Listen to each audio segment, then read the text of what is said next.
I've been on the record with this for years. I think that, if vegans want to abolish fox hunting, we have to provide a better alternative. We have to provide a vegan alternative to fox hunting. So if we can't do vegan fox hunting, tofu-based fox hunting, no. Video games just replaced. No, in Canada, this is not really what, if you're going to hunt moose in Canada, vegan moose hunting, right? So my girlfriend is saying that Duck Hunt for the Nintendo Entertainment System is already a vegan alternative that's replaced hunting.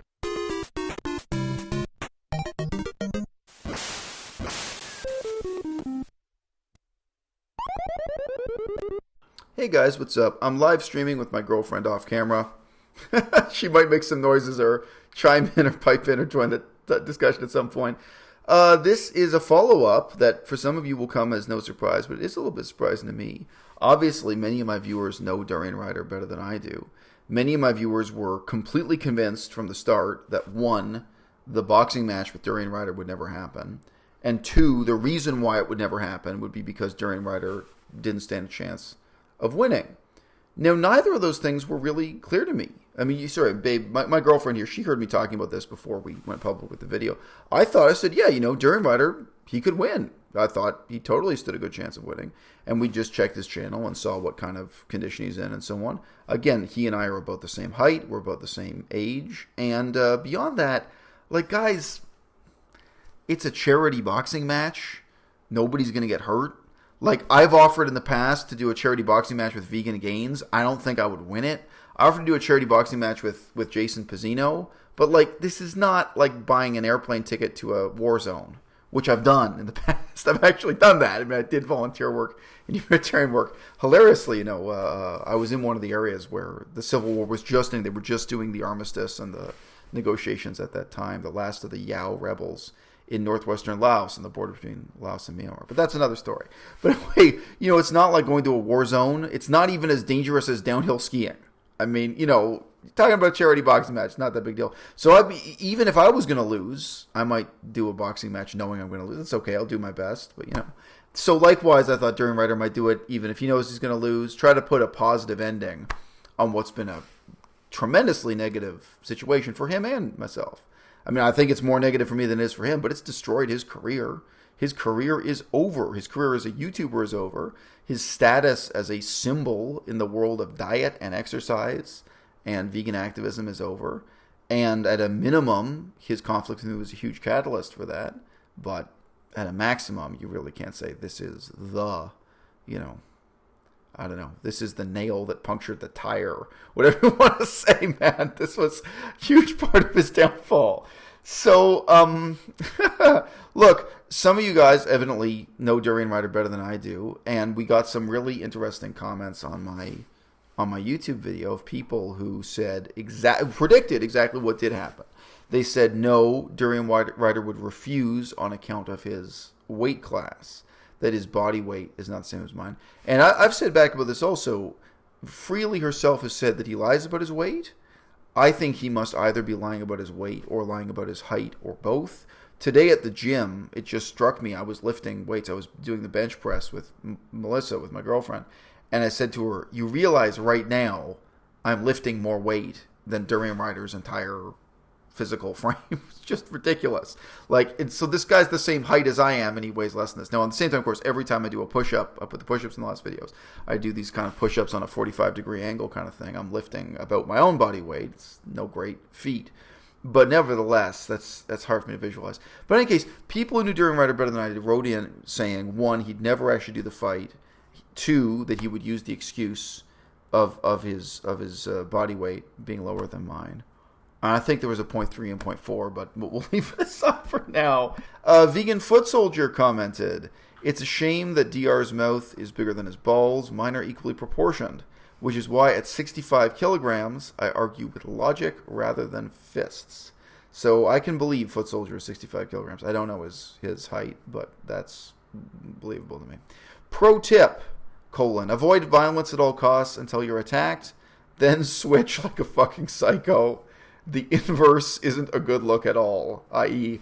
being a fucking psycho all the time and then switching and becoming a coward when violence shows up. Yeah, so well said on vegan foot soldiers' point. But look, the main point I'm going to come to in this video is about the fact that actually the lies Durianrider told about me influenced a lot of people more than they know, and it's not a laughing matter. Foot soldier, I think, is an example of that. You know, I had this surreal email correspondence with him, trying to set up an interview to do for his channel, trying to set up a Skype call. And I really think on a deep level, Foot Soldier himself might not be aware of it, but he was responding to stuff I'm saying as if he was like, oh, you're trying to manipulate me and you're lying about this and you're lying about that. It's like, dude, I'm stating plain facts as plainly as I can. So I think even he is a guy who, at least at that time, you know, just how he was hearing me, how he was perceiving me, was really kind of warped and twisted by this campaign of lies and slander and defamation that Durianrider did carry on for such a long time. And then so the type of people who watch a lot of videos on vegan YouTube, certainly they're influenced by.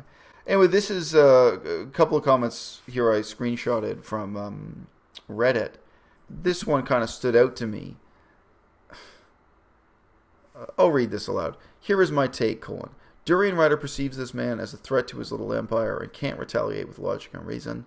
Mazard has published videos outlining the shortcomings of Durianrider's diet and his approach to activism, and has called him out for his bullying and being a dick in general. Durianrider is not capable of defending himself against these intellectual attacks, except by making false accusations and attempting to destroy Mazard's reputation. He has used this approach more than once, although I don't know the details. This is very true. Durianrider is doing this to scare others away from making legit criticisms of him, his diet, etc. Mazard doesn't give a damn about Durianrider's opinion. What he is doing is pointing out this pattern and hopefully stopping it from happening again. What Mazard cares about is having a community with open debate and honest conversations. Durianrider is ruining this community and must be stopped. So it's interesting. I have no idea who this guy is who made this comment on the internet 1 year ago, but an interesting and somewhat insightful comment at the time. And you know, in some ways there's more to it than that, and in some ways there's less to it than that. But while I don't like to complain, I like to emphasize the extent to which I'm, I don't know, enduring all this with some shred of dignity. You know, it matters. So this is a conversation I had on Facebook, and I'm leaving the other person anonymous, but I'm the author writing in blue here. This guy said to me that he doesn't think anyone believes any of the allegations against me, so i.e. what Durianrider said doesn't really matter. And I write back, and you can see I kind of changed my own mind here just in the first couple of minutes of typing this reply, because it's not really appropriate for me to say, oh, this doesn't matter, nobody takes it seriously. It does matter.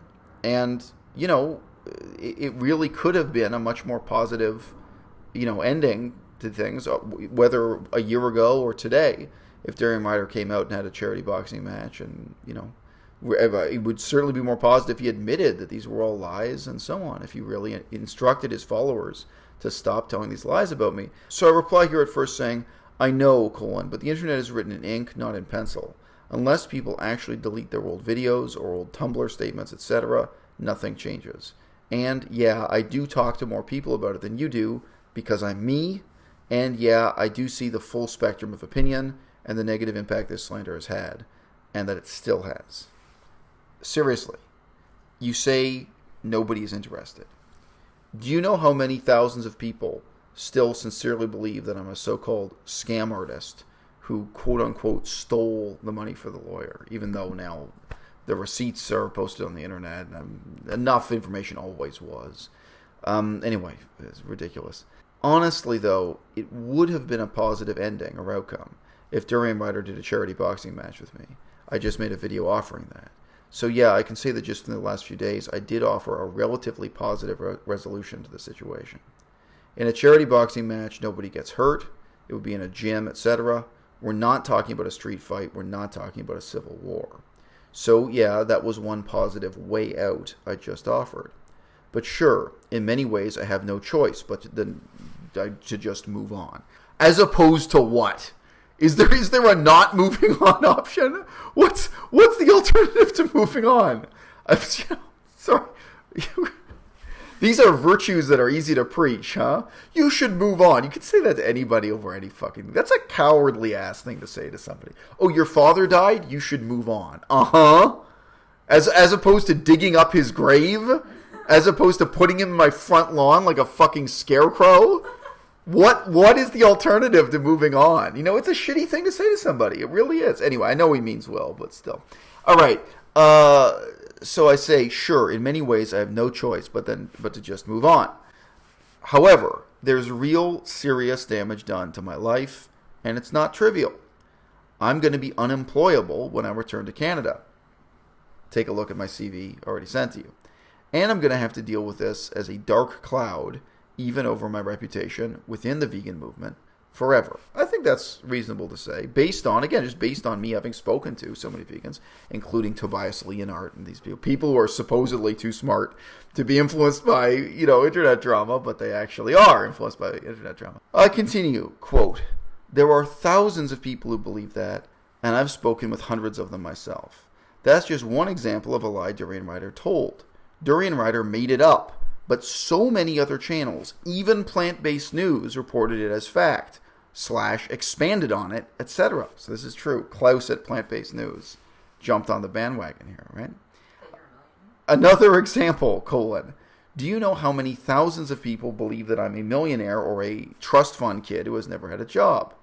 My inheritance was $25,000 Canadian, which is $19,000 US, and I only got it a couple weeks ago, right? I'm sorry, you're in a position to kid yourself, but I'm not. I now have to deal with hostility from people every day who really believe that I'm 1, a scam artist, and 2, born rich, living on my parents' money, lying about being a secret millionaire, etc. I would say that it is more rare that I meet people who believe that I am 3, a sexual predator who prefers teenage girls, etc., but I do encounter category 3 often enough, and that stuff's on the internet. It's not going to disappear.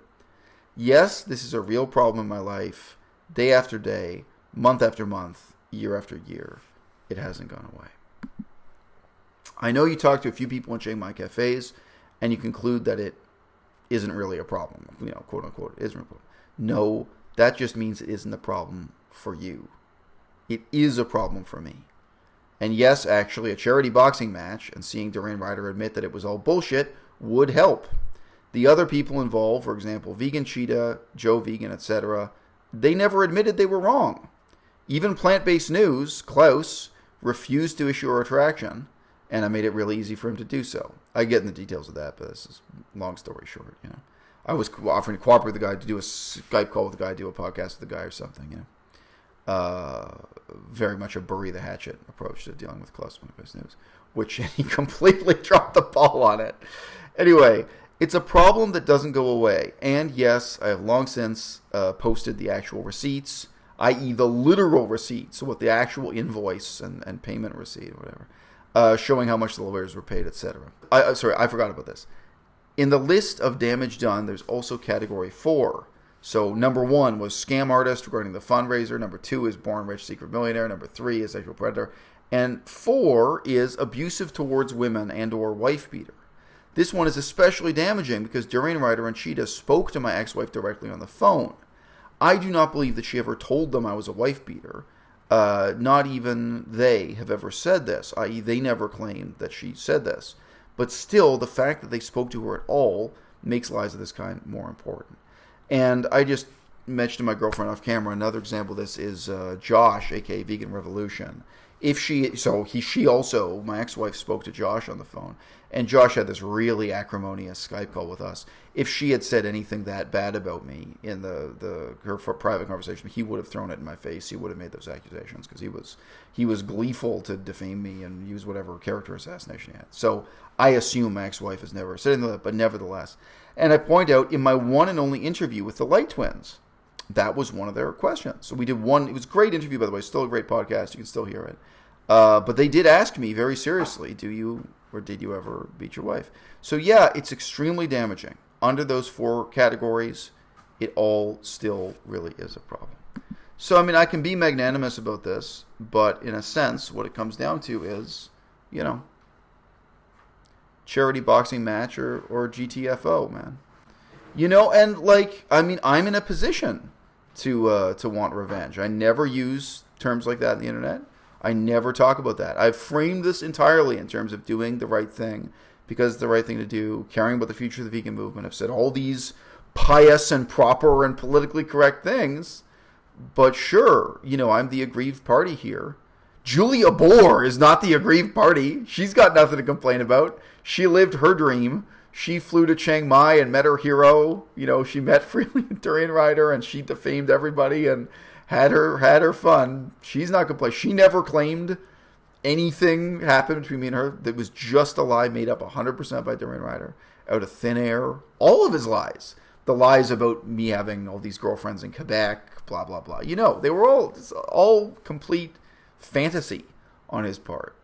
So there's nobody else in this who's in that sense an aggrieved party. There's nobody else asking for justice, and there's nobody else asking for revenge. But sure, I don't know, man. I think Durianrider really should take that charity boxing match. I really think he should. I think this was an opportunity for him to do something positive, for his own reputation, for his own situation, for the vegan movement.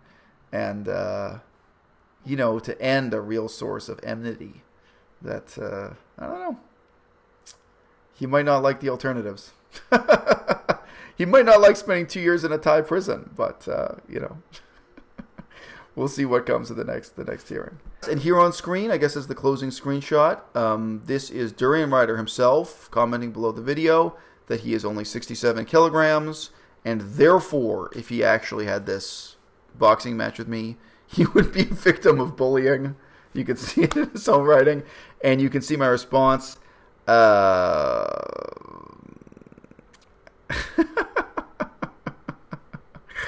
I say, quote, however, I understand your position. You threaten violence, and you want others to fear you. You claim to be a hardened criminal. Quote, violence is like second nature to me, he said of himself, because he claims he's already been to jail, while, in fact, you make false reports to the police. Many others did fear you, and they reinforced this pattern of behavior on your part. I didn't fear you, so instead you folded while continuing to make threats. The last time I was here in Chiang Mai for a court hearing, you were still sending me messages, both directly and indirectly, claiming I'd be stabbed. I don't know how you imagine that you're the one being bullied in that scenario, but hey, imagine away. Your imagination, at least, doesn't hurt anyone. Alright guys, so as I mentioned before, the reason why I'm in Chiang Mai at all right now is for a court hearing. We do have another court hearing. My expectations for that court hearing are incredibly low. In a very vague and indirect sense, I do kind of blame the overall political situation here in Thailand for why this case accomplished so little in the last year and a half. I could be wrong about that. We'll ask my lawyer. We'll ask him on camera. We'll ask him why he thinks it didn't make better progress. But, Durianrider, to my knowledge, never hired a defense attorney or did anything else. It's just the process within Thailand. I mean, shows that Thailand is an incredibly easy country to get away with a crime in, because in this case we have all the evidence in a stack. I mean, there's no doubt about it. It's the nature of the evidence for defaming someone on the internet. You just print it out and present it in court, and obviously it is very easy for foreigners to get away with a crime in this country because they do have very serious protections. Of course, I believe people should be presumed innocent until they're proven guilty, but in this case, there's a lengthy process of, arbitration, whereby the Thai government assembles all the evidence and presents it to the Australian government and asks the Australian government to issue him with a summons. There's some process like this to protect his rights, and that process still has not come to a conclusion, despite the fact that we know Durianrider's mailing address, which is not an easy thing to find out because he tries to keep it secret, and to my knowledge, despite the fact that the papers were served at that address. So that's it. I came to Thailand asking for justice. I didn't get that, so I offered to have a charity boxing match instead. I didn't get that, so I don't know. Back to the drawing board.